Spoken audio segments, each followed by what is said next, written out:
1, 2. Dalam hitungan 3, 2, 1. Kesini ya, 1, 2, sebentar, 1. Anak muda mana ada yang tahu Mustika Rasa? Aku pun. Gue pikir lu bakal ngomong kayak aku tuh tahu dari aku kecil.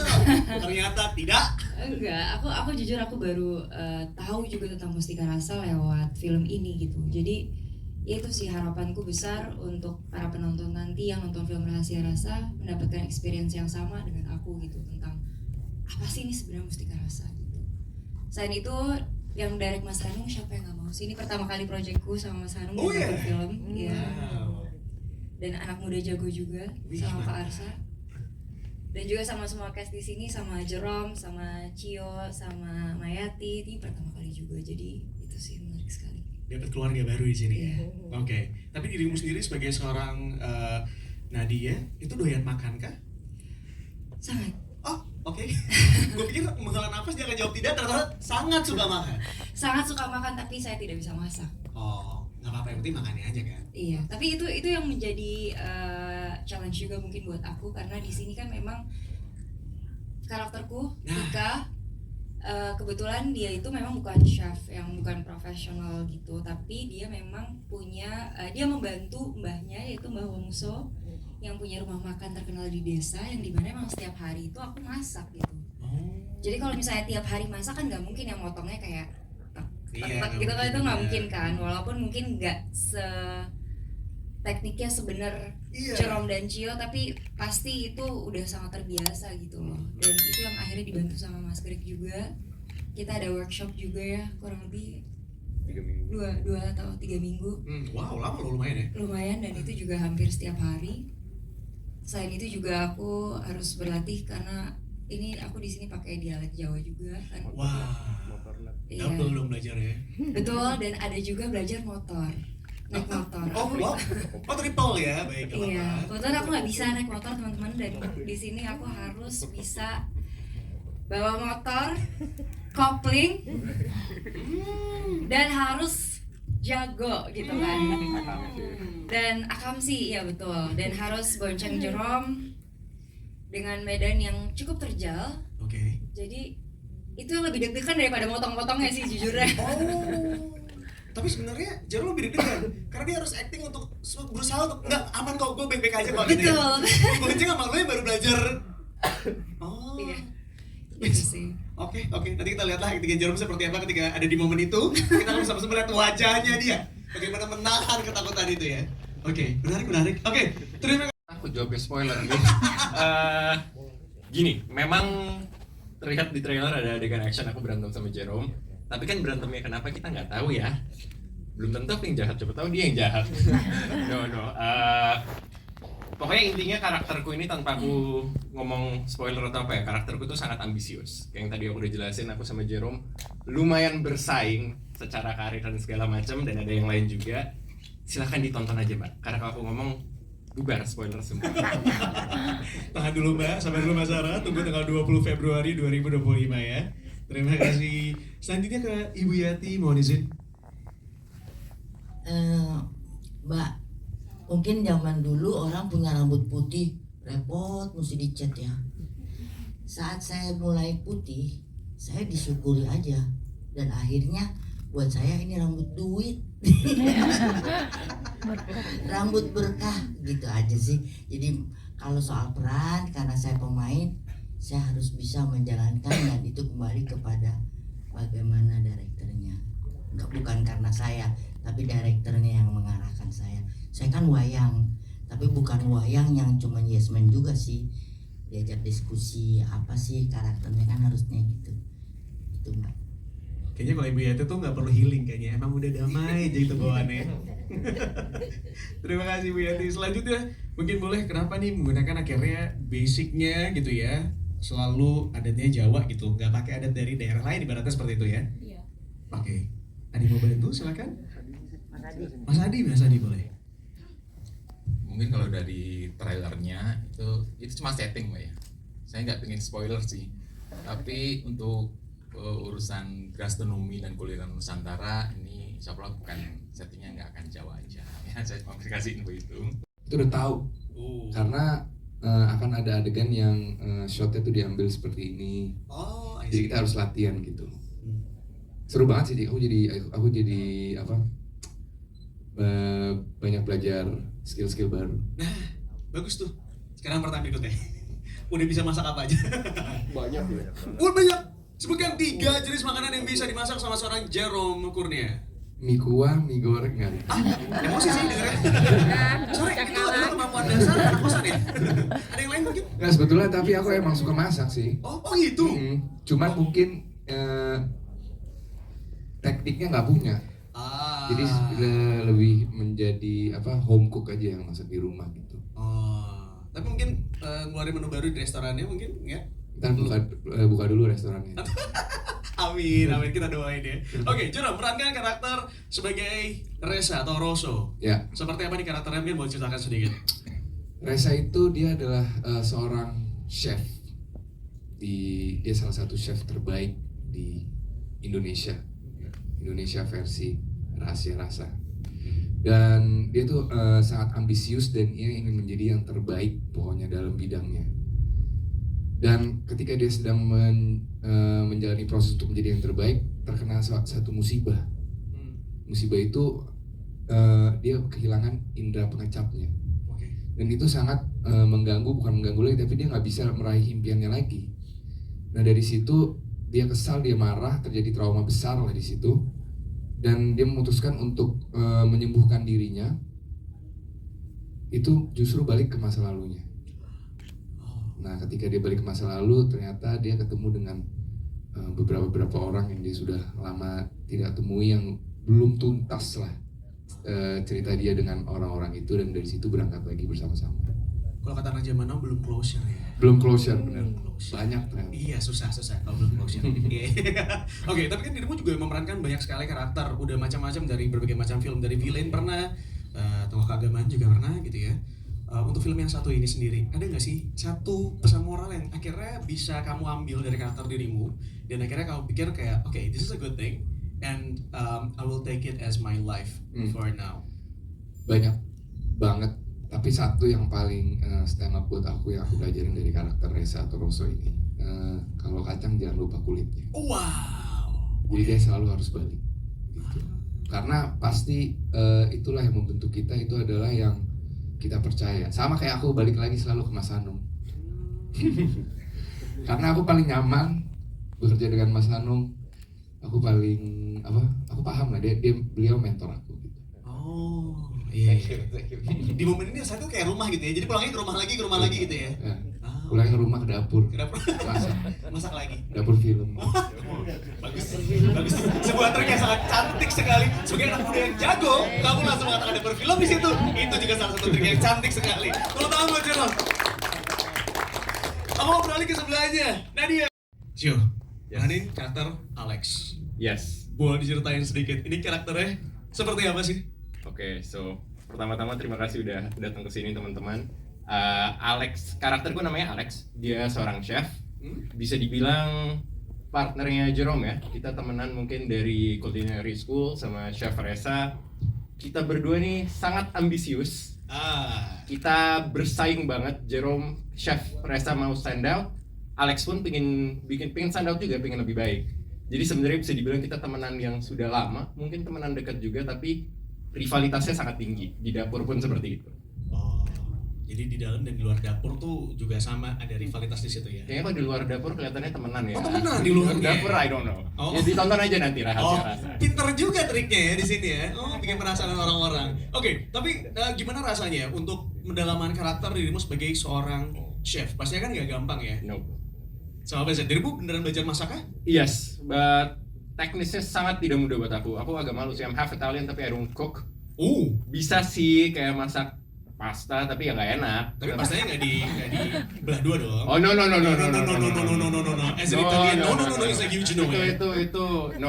That's a big sin, no way. Yes, Oke, jadi di sini kita dibantu banget sama coach kita, Mas Greg. Itu tuh bener-bener aku belajar motong cara yang bener ya. Karena kan ceritanya kita dari culinary school, cara motongnya pun harus terlihat seperti chef profesional. Nggak bisa seperti misalnya ibu-ibu di dapur yang masak buat keluarganya doang gitu.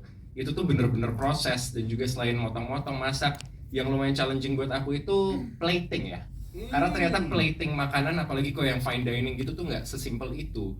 Cara megang tisunya, ngelap piringnya pun itu sangat spesifik. Just Dari 3 minggu kami diberikan waktu untuk workshop, kami diberikan food stylist yaitu Mas Greg juga yang membantu, dan bincang-bincang sama Mas Greg juga itu sudah sangat cukup membantu. Tapi selain itu kita juga research juga tentang mustika rasa gitu. Kalau misalnya untuk warung jadi kebetulan kami itu kami syuting di Jogja dan kami tiba di sana sekitar 3 atau 4 hari sebelum waktu syuting day one-nya.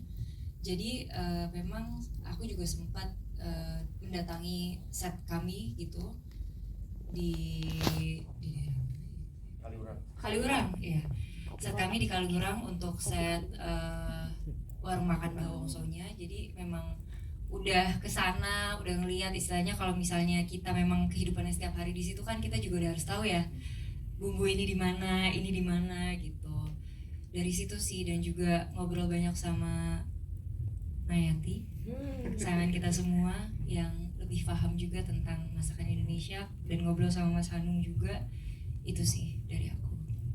Oke. Terima kasih. Terima kasih banyak Nadia. Terjawab ya Mas Abdul ya. Karakter Mbah Wongso seorang mbah yang tinggal di suatu desa, dan dia hobi masak, dan itu kan kebiasaan mbah-mbah ya, supaya tidak lupa jadi masakannya dibikin resep. Itu saja sih. Oh, tapi mohon izin Ibu Yati sendiri bisa masak kah? Aduh, Sebuah pertanyaan tidak menyangka karena tidak ada di skrip ya, tapi akan saya tanyakan. sebetulnya sih bisa kalau ada resepnya, tapi kan kembali kepada tangan kalau masak beneran ya. Oh iya betul. Dan itu juga benar. Saya sebelumnya terima kasih Hanung sudah mensanjung saya, tapi sebetulnya dunia ini bulat. Mungkin Hanung bilang dulu dia belajar dari saya. Saya sekarang belajar sama Hanung. Suksesnya itu gitu loh. Jadi saya terima kasih diajak oleh Asa juga dan teman-teman ini anak muda yang saya kepingin menggantikan generasi saya. Saya kan ada umurnya batas dong, ada batasnya, kita nggak tahu tapi lama masih lama. ayo gitu. Asal nggak nyusahin Lama orang aja, ya Jo, lama. asal nggak nyusahin orang ya. Enggak apa. Itu saja sih. Kalau masak kembali kepada hati benar. Benar. Kalau kita se-entertaining itu, sementara di Indonesia enggak gitu loh. Kenapa bisa seperti itu? Karena ada rasa ketakutan, takut salah, takut ini, takut itu, dan dia takut dibilang tidak risetnya kurang apa segala macam. Saya nggak peduli dengan itu semuanya gitu. Buat saya adalah film itu bukan sebuah majelis sejarah, bioskop bukan sebuah perpustakaan, tapi bioskop adalah ruang untuk men-trigger anak-anak muda untuk menuju literasi yang lebih luas, yaitu perpustakaan. Jadi kalau mencari kebenaran di dalam bioskop itu salah alamat. Bioskop itu mencari hiburan, tapi di dalam hiburan itu harus ada trigger, harus ada sesuatu yang diambil, dibawa pulang, gitu loh. Kadang-kadang filmmaker kita atau produser kita itu membebani semuanya pada film. Filmnya itu harus begini ya, harus benar ya, harus ini apa segala macam, sehingga itu yang membuat filmmaker jadi ketakutan untuk membuat sebuah film dan lupa esensinya apa yang namanya film adalah entertaining. Film itu adalah sebuah trik, sebuah tipuan. Tapi tipuan itu akan membuat spektakel, membuat adrenalin kita kebuka.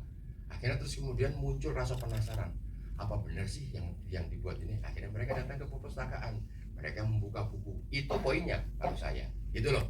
Jadi bukan kemudian datang ke bioskop. Nah ini sejarah yang benar ada di yang di film ini. Wah itu salah besar. Itu adalah orde baru banget, gitu kan. Orde baru itu adalah Hitler, ya kan, yang menggunakan film sebagai sebuah propaganda bahwa sejarah Indonesia yang benar atau sejarah negara Jerman yang benar adalah ini loh yang ada di film, gitu kan. Padahal itu semua adalah salah besar, gitu loh. Nah karena itu makanya saya kepingin mengembalikan ruang bioskop ini menjadi ruang entertaining. Tetapi di dalam entertaining ini ada nilai, ada value yang diambil oleh anak muda kita, ya kan. Saya itu bisa tahu tentang Amerika lebih dalam dari buku-buku sejarah gara-gara apa ya, nonton film Amerika, nonton film Hollywood, gitu kan. Tiba-tiba ada Kapten Amerika, gitu kan.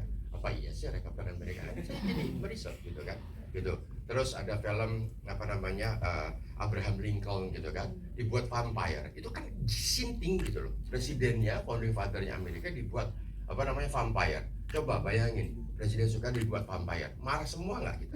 Ya kan? Sejarawan saya yakin tuh sejarawan itu pada ngamuknya kayak apa gitu kan.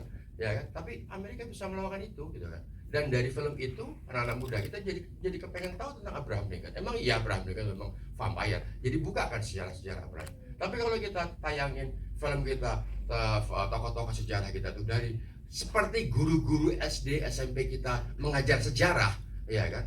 Ya bisa dibayangkan kan, semua penonton pasti akan tidur di bioskop gitu kan. Nah, menurut saya adalah ini teman-teman semuanya, anak-anak muda kita nggak ada yang tahu tentang buku yang bagus sekali bernama Mustika Rasa.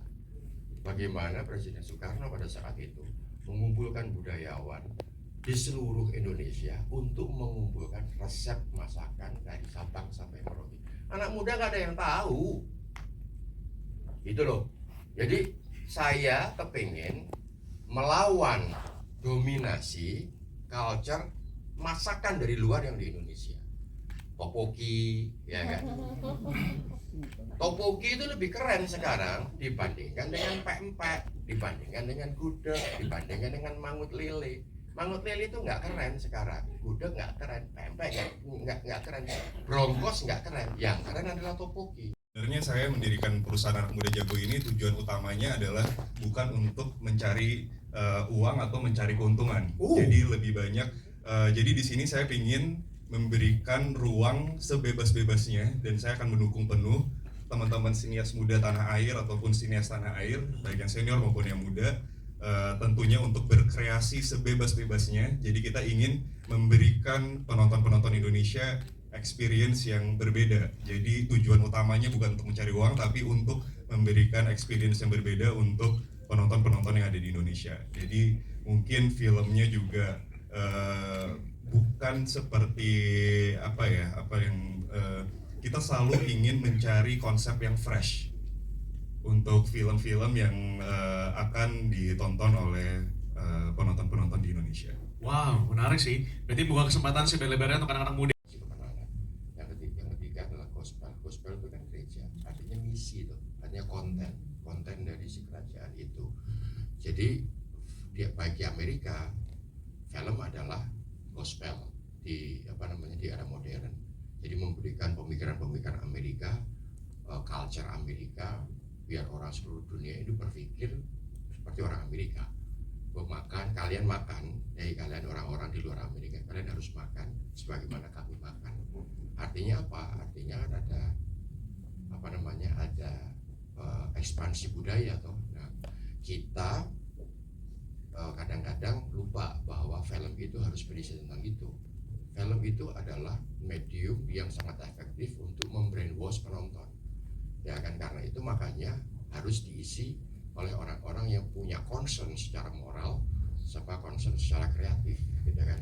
Jadi nggak melulu hanya bikin sesuatu yang kreatif aja, tetapi harus ada di sisi moralnya, dan di dalam moral itu ada politik, ada political movement gitu loh. Jadi maka dari itu kita harus mencintai negeri kita harus bangga, sebusuk-busuknya negeri ini tetap kita harus bangga gitu kan, bahwa kita punya jati diri, punya kuliner yang harus kita sampaikan kan gitu kan. Jadi itu yang sebetulnya saya pengen bicara di film ini kan, itu kita punya resep masakan yang enak loh gitu kan, dan keren gitu. Itu aja sebetulnya. Itu pasti akan nggak cuma menjadi pariwisata, tetapi itu juga akan menjadi alat diplomasi budaya, alat diplomasi politik di luar. Saya di Paris ngelihat ada restoran Indonesia gitu kan, di dalamnya ada opor, ada sate, apa segala macam. Itu tuh rasanya gimana gitu loh, ya kan. Dan yang makan bukan orang Indonesia, yang makan bule gitu kan. Itu rasanya tuh kayak gila gitu loh. Maksud saya itu yang lebih jauh kita bicara soal kuliner, soal film tuh lebih ke arah sana gitu Mas. Ngerti nggak Mas Samuel? Itu ya.